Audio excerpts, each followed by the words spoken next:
Jesus new creation ministries ద్వారా ఈ రీతిగా ప్రతిరోజు ఆత్మీయ ఆహారమును మీతో పంచుకోవడానికి దేవుడు మాకిస్తున్న కృపను బట్టి దేవునికి ఎనలేని కృతజ్ఞతలు.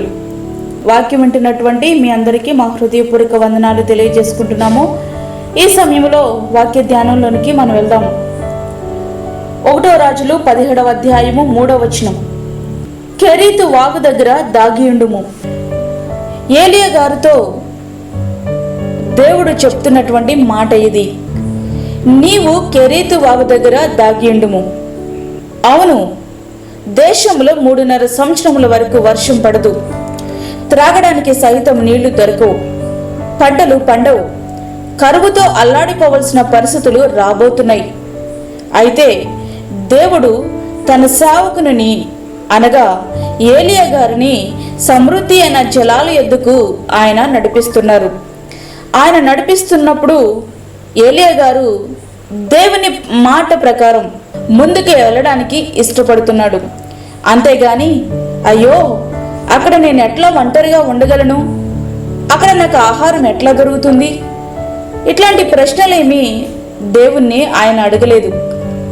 త్రాగడానికి కెరీతు వాగు దగ్గర నీళ్లున్నాయి, మరి తినడానికి ఎట్లా? ఆకలితో ఎదురు చూస్తూ ఉన్నాడు ఆయన. అటువైపుగా ఒక కాకుల గుంపు ఎగురుకుంటూ వస్తుంది. మామూలుగా కాకులు అరుస్తూ వస్తాయి, కానీ ఇవి నిశ్శబ్దంగా వస్తున్నాయి. ఏలియా చూస్తుండగానే ఆ గుంపు అతని ముందు దిగింది. ఆశ్చర్యం, వాటి ముక్కున రొట్టెలు, మాంసపు ముక్కలున్నాయి.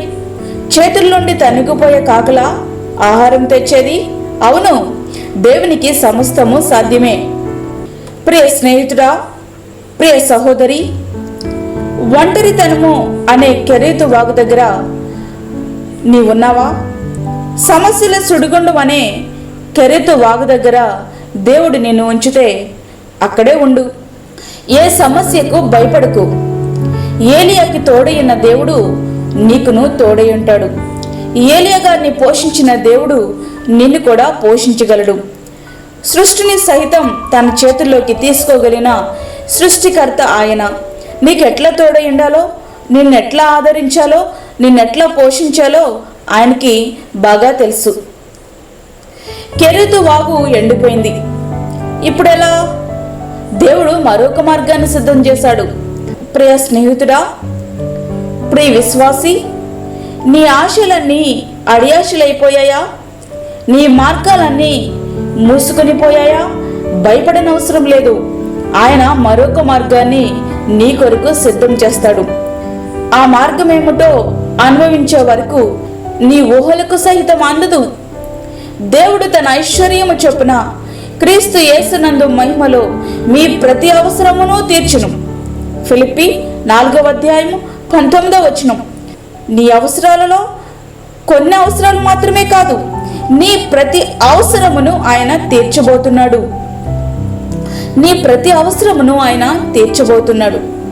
నువ్వు చేయవలసిందల్లా ఒకటే, ఆయన చెంత దాగియుండు. అనగా దేవుని చెంతకు నీవు రా. దేవుడు ఏం నీకు చెప్తా ఉన్నారో ఆ విధంగా నువ్వు చేయి. అప్పుడు నీ ప్రతి అవసరము ఆయన పాదాల చెంత తీర్చబడుతుంది. అట్టి కృప ధన్యత దేవుడు మనకు అనుగ్రహించునుగాక. ఆమేన్. వాక్యమైనటువంటి ప్రియమైన దేవుని బిడ్డ, ప్రార్థనలో ఏకీభవించు. ప్రార్థించుకుందాం.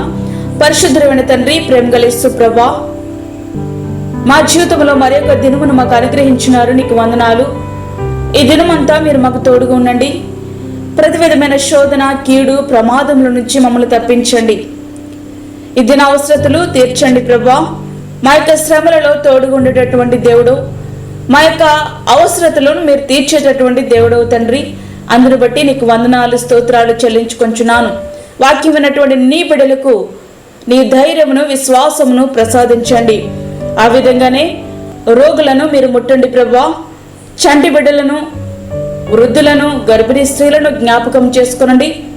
అలాగే తండ్రి, పిల్లలు లేక బాధపడుతున్నటువంటి వారికి వారి గర్భాన్ని మీరు తెరవండి ప్రభువా. గర్భఫలము మీరిచ్చేటటువంటి బహుమానము కాబట్టి వారి జీవితంలో ఒక గొప్ప కార్యాన్ని మీరు జరిగించండి. అదేవిధంగా ఎవరైతే ఇబ్బందుల్లో ఉన్నారో, ఇరుకుల్లో ఉన్నారో వారికి మీరు తోడుగా ఉండి వారి అవసరతలు అక్కరులు మీరు తీర్చండి నాయన. నీకు వందనాలు స్తోత్రములు చెల్లించుకొంచున్నాను. ఈ దినమంతా కూడా మీరే నీ సన్నిధిని మీరు మాతో ఉంచి నీ కాపుదలు మాకు దయచేసి, మాకు కాదు యెహోవా, మాకు కాదు, సమస్త మహిమ ప్రభావం మీకే ఆరోపించుకుంటూ యేసు పరిశుద్ధ నామమున అడిగి వేడుకుంటున్నాము తండ్రి, ఆమేన్. ఈ యొక్క వర్తమానములు మీ బంధువులకు మీ స్నేహితులకు షేర్ చేయండి. దేవుని సేవలో మీరు కూడా పాలుభాగస్తులు కండి. అదేవిధంగా మీ ప్రార్థన అవసరతలు మాకు తెలియచేయండి. మా ఫోన్ నెంబర్ 9177377559. దేవుడు మిమ్మును మీ కుటుంబమును దీవించునుగాక, ఆమేన్. ఇట్లు దేవుని సేవలో మీ సహోదరి అన్నామణి సాల్మన్. మా ఛానల్ని సబ్స్క్రైబ్ చేయండి, షేర్ చేయండి, లైక్ చేయండి. దేవుడు మిమ్మల్ని దీవించునుగాక, ఆమేన్.